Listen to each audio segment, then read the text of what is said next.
I'm Bridget Neal, and today I'm going to be performing Apley's compression test and the Gaenslen's test. Apley's compression test is used to detect a meniscus tear.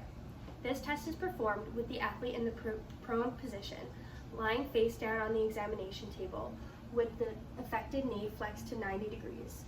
While stabilizing the thigh with their own leg, the examiner applies hard downward pressure to the affected leg with both hands on the plantar aspect of the patient's foot and heel. The leg is then rotated back and forth.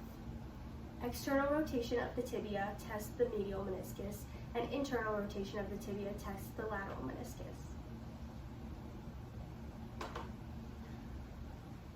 A positive test occurs with pain and/or crepitus. A positive test is indicative of a meniscal injury. Pain and/or crepitus with external rotation indicates a medial meniscus injury.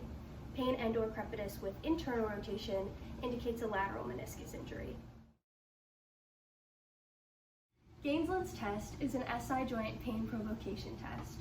It is used to detect musculoskeletal abnormalities, joint dysfunction, or chronic inflammation of the SI joint. It also helps distinguish between sacroiliac and lumbosacral pathology.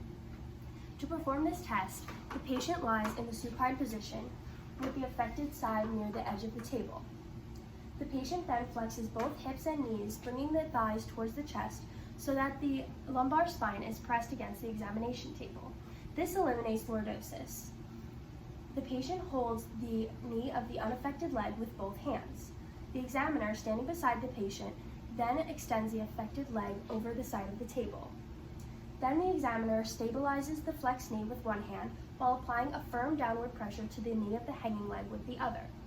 Applying pressure to the knee of the hanging leg will challenge the affected hip into hyperextension, causing torsional stress at the SI joint.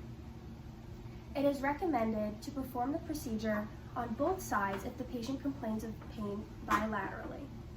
The test is positive if it reproduces or exacerbates pain about the SI joint. A positive test is indicative of SI joint sprain or SI joint dysfunction.